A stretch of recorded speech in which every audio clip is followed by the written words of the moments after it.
Oh, Linda, how you doing today? I'm doing fabulous. How are you, Sam? I'm excellent today. It's a little chilly here in Florida. I know that from my time in Wyoming and your time in Colorado, it's not chilly. It's actually a heat wave. I was gonna, although I was texting with our friend Christian last night, and he's in Dallas, and I think Denver was warmer than Dallas yesterday. Yeah, we're at 58 now. This time of the day, we're usually a lot warmer than that. And this morning when I got up, it was 39 degrees. Well, um, it's funny.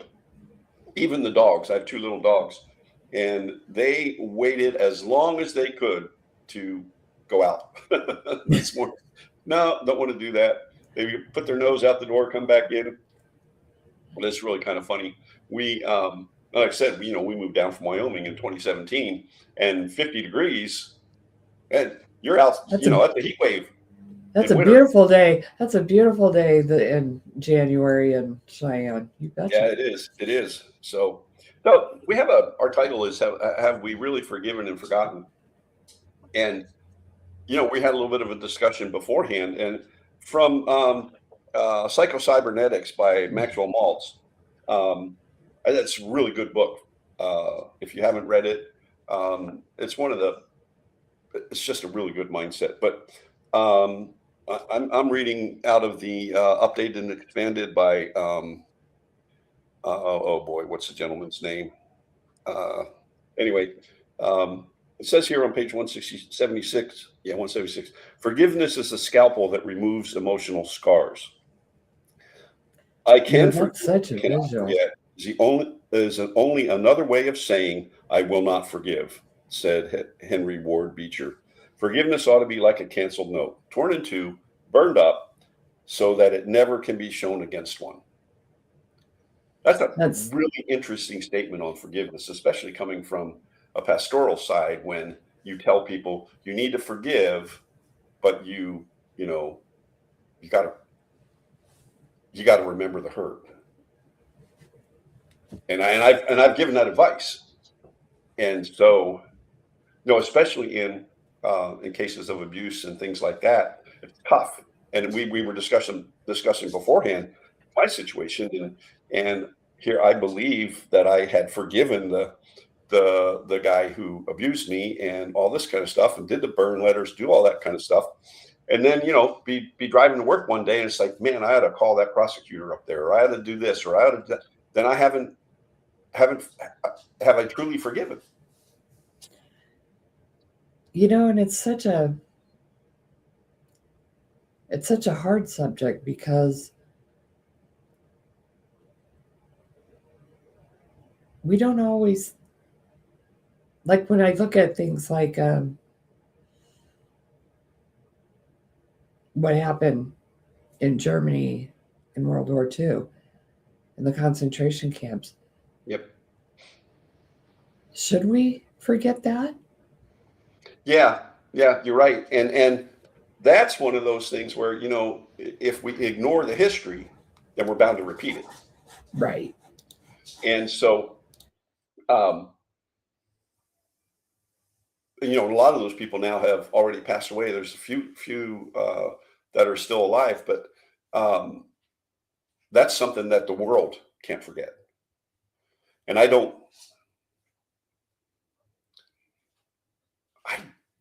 that's a tough question.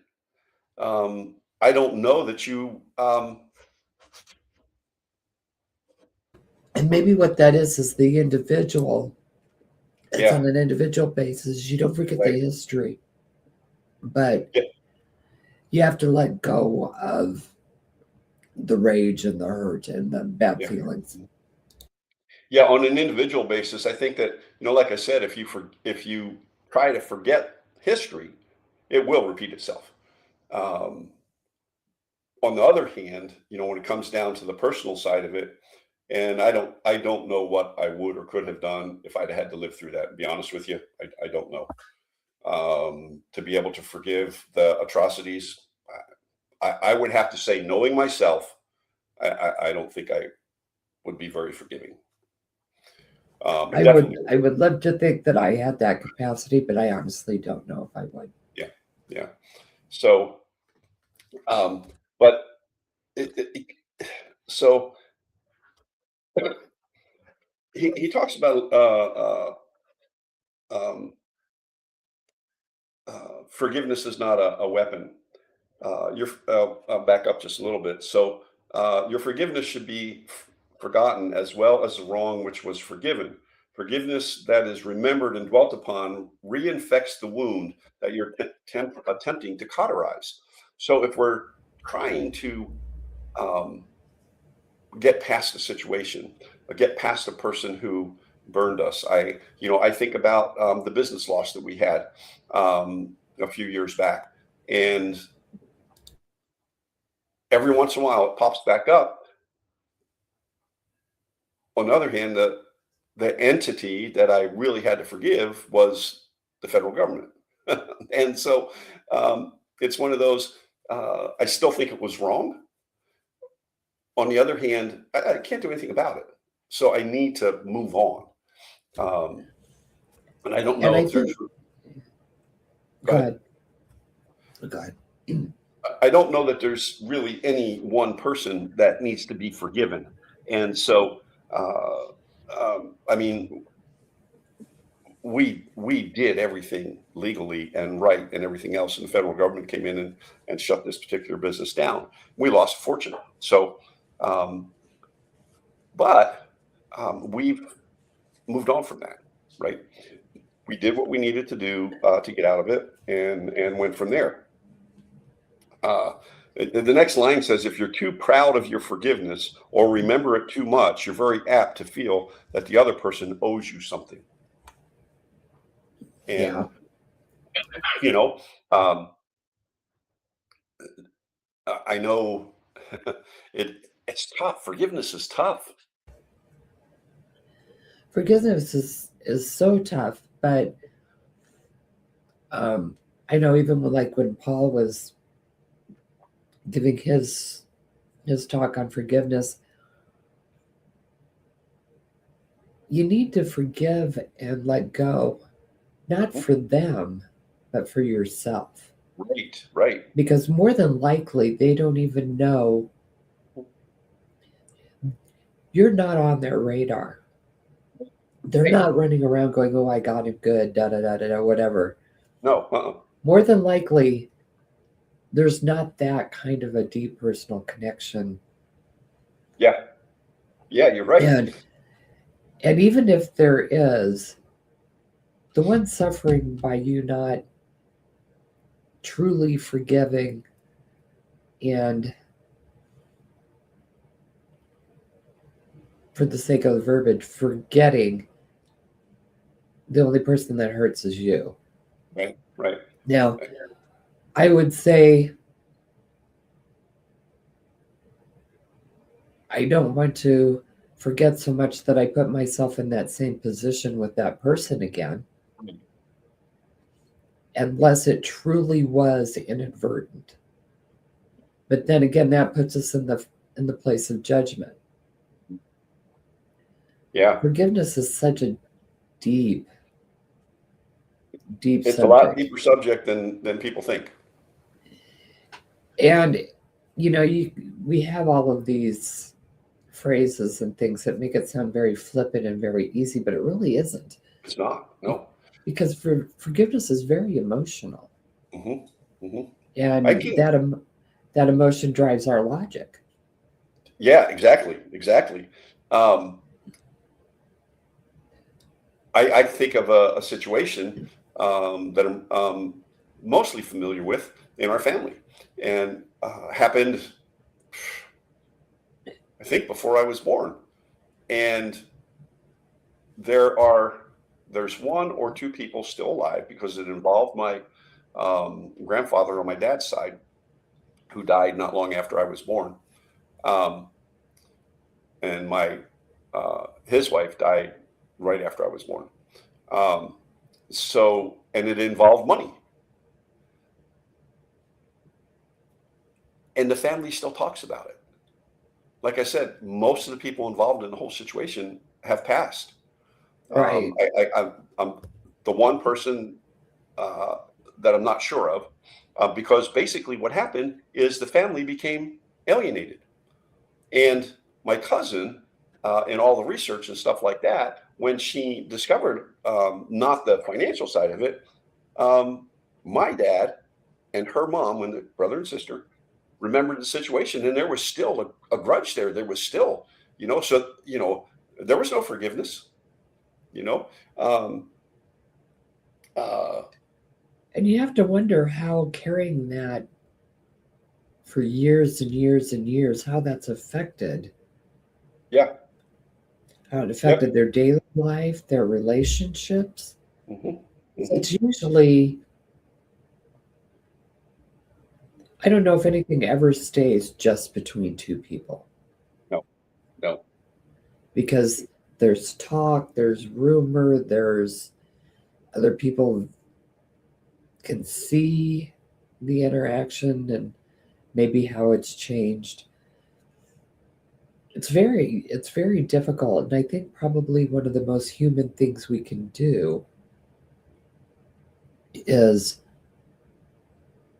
the best way to fully release or forgive and forget is to release it all yeah, to God or whatever higher power you believe in. right.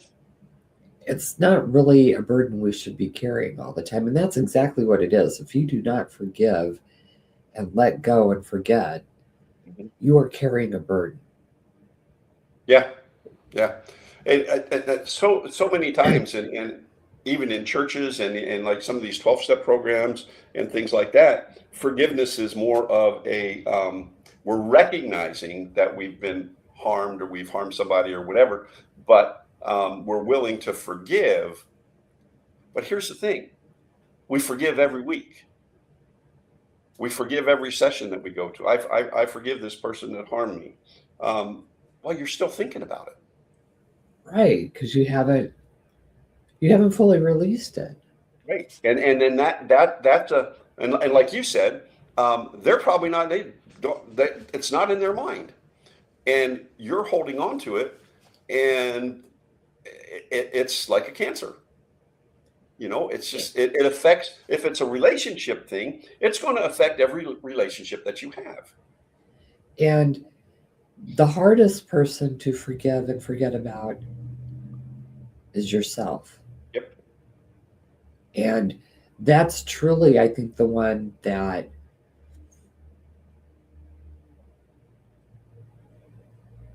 affects us the most. Because, Yeah. when you think about it, we need to be able to forgive and forget, especially with people that we spend time with. And we have to, you have to interact with them all the time, whether it's somebody at work, whether it's somebody in your immediate family. And then when you look at the relationship you have with yourself, you can't get away from yourself. You never can. No, no, you can't. What did Yogi Berra say? Wherever you go, there you are. Yeah, right, and right. you take yourself with you, right? Yep, that's right. So Everywhere you go. and so we have, I think a lot of times the forgiving and the forgetting needs to start internally with ourselves. Yeah. And what are we willing, not able, but what are we willing to do? Yeah. What are And we willing one of to forgive and put aside so that we can move forward? That's one of the next subheading is you can forgive if you're willing. You know, Yeah, so here's the thing: we have a tendency to condemn the person that we need to forgive. Right? They did right. me wrong. She did this. He did that. Boom, boom, boom. And so, but I forgive them. And then the next time you talk about that person, yeah, they did me wrong, but I have forgiven them. I hear that a lot. I hear that a And, lot at but church. if you have to keep saying it, have you? Have you? Exactly. Yeah. So here's this comment. We find it difficult to forgive only because we like our sense of condemnation. We are above the fray. And let's face it, if somebody hurts you, the first thing is you try to hurt him back, right? If it's a conversation or if it's an argument or whatever, you say things that you really don't mean and things like that. So maybe if we could come to the place of true forgiveness, we will be able to restore a relationship. You know what I'm saying? Right.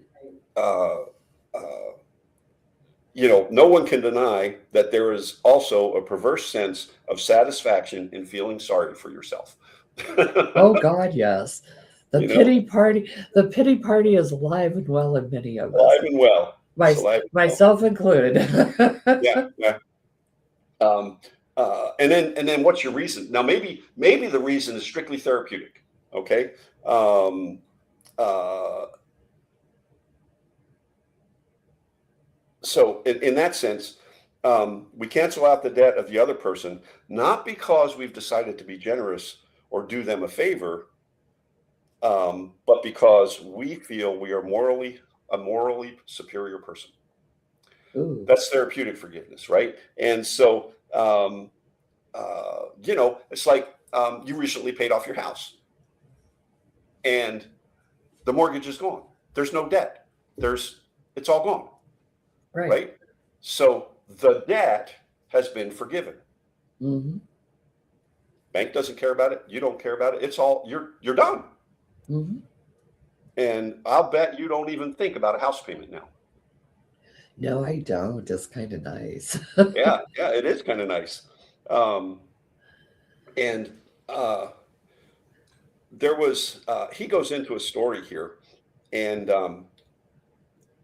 uh, it's from scripture, and it talks about a whole bunch of people, clergy people, brought a woman who was caught in adultery. They didn't bring the man. Of course Okay, not. they brought the woman. Now this is obviously back in Jesus' time, Yeah. but so one of the statements is you can't forgive a person if you have not condemned them, right? So the crux of the story is that uh, these guys brought this lady caught in adultery, and he recognized her sin, but he did not condemn her for her sin. And the story goes that he knelt down and he was writing in the dirt with his finger. And there's a couple. It gets big theology thing, but one of the things in the book points out that maybe, just maybe, he was writing the sins that the condemners had committed, because the statement was basically, he who hath not sinned can cast the first stone, Right. because that was the punishment, stoning to death. Yeah. And as he finishes writing, he looks up and everybody's gone. And then he says, does no one condemn you? No, neither do I. Go and sin no more. Where did it say I forgive you? He didn't forgive her sin, right? Because he never condemned her. So when we look at somebody and they've wronged us, they've done this to us, we talk about it, boom, boom, we're condemning them. And so there needs to be forgiveness. But he wronged me. He did this, he did that, she did this, she did that. And so the condemnation is there. Now, yes, forgiveness needs to come. And so I found this really interesting, because I've heard this preached on, I don't know how many times, but I've never seen it come from that. I've always been told Jesus forgave her sin. No, he did not. So we really need to look at why we're holding on to a condemnation or how we were wronged or anything like that. And maybe we need to look at how do we need to forgive ourselves? And I think that's where forgiveness starts, is because Yep. it's really hard to forgive someone else if you don't know how to forgive yourself. Mm-hmm, mm-hmm. And we kind of have a habit of, I know when I'm in my pity party, the world's against me. Everything's about me. And guess what? There's 380 billion or however many people on the planet. Mm-hmm. It's not all about me. Yep. Yep. And sometimes I think by keeping the hurt and the discretion or the incident alive, we are giving it way more power than it originally had. Yep. Yep. And I don't say that to diminish what anyone has gone through, Right. that they've need to feel the need to forgive someone for. But we also have to remember that we get to control how we deal with that. Yeah. And if you don't want to live in darkness forever and ever and ever, you've got to find a way to forgive. Yeah. And it's not easy. It's not something you do by yourself. Yeah. Whether it's seeking mental health support, spiritual support, for those big things, get somebody to help you. Yeah. Don't carry it by yourself. Yeah. Yeah. You can't. You can't. We're not meant to go through life alone. No. Yeah. So he says here, we beat ourselves over the head with self-condemnation, remorse and regret, self-doubt, and we end up with excessive guilt because of things that we're holding on to that we need to forgive ourselves. Remorse and regret are attempts to emotionally live in the past. I read that and I'm like, so the mistake you made yesterday is gone. Now, if you need to ask for forgiveness from somebody for yesterday, then yes, you need to do that. But excessive guilt is an attempt to make right in the past something we did wrong or thought of as wrong in the past. And so we can't do that. But if we use our emotions properly, if we use forgiveness properly and forgive ourselves properly, we can move on from it. And we won't make those same mistakes twice. And that's where I think the forgotten part comes in, because people think you just I don't even know if I can explain that. I don't want to live in the past. I don't want to 100% forget things that I've done that have affected me adversely, or especially when I'm working with myself, because I don't want to make that same mistake again. Yeah. Yeah. So that's where I have the hard part with the forgotten. How do you, is it you forgive and forget the hurt, the emotion? Because you don't necessarily want to keep having the same deed, right? Yeah. Yeah. We have a tendency, so And I love to overthink things. yeah, overthink things. But then what we do is all too often, too many people, when they've had a failure or have done something that failed, they say I'm a failure rather than I failed at. So I failed at XYZ is a verb. It's an action. We recognize the error, which can help lead us to future success. Okay. I'm a failure is a noun, and it does not describe what you did, but what you think the mistake did to you. And who we think we are. Yep. Yeah.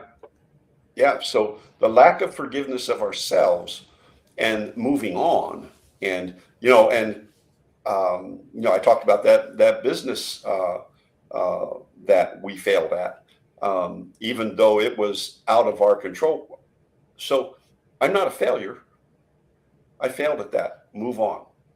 And so, and it's not easy. And I was told early on, basically, that I suck at relationships. I fail. I'm a failure at relationships. Is basically what was put in my head early on in my life. And so, what's happened? What happened over the years?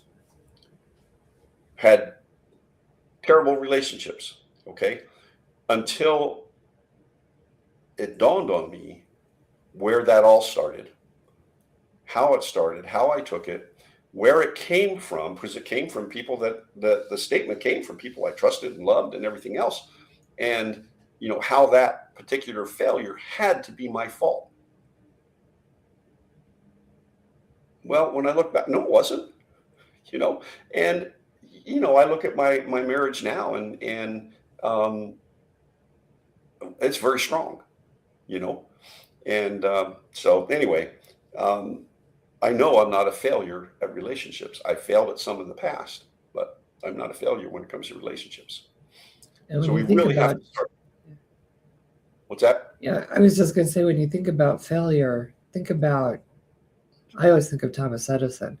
What if after the first 2 or 3 times he decided he was a failure?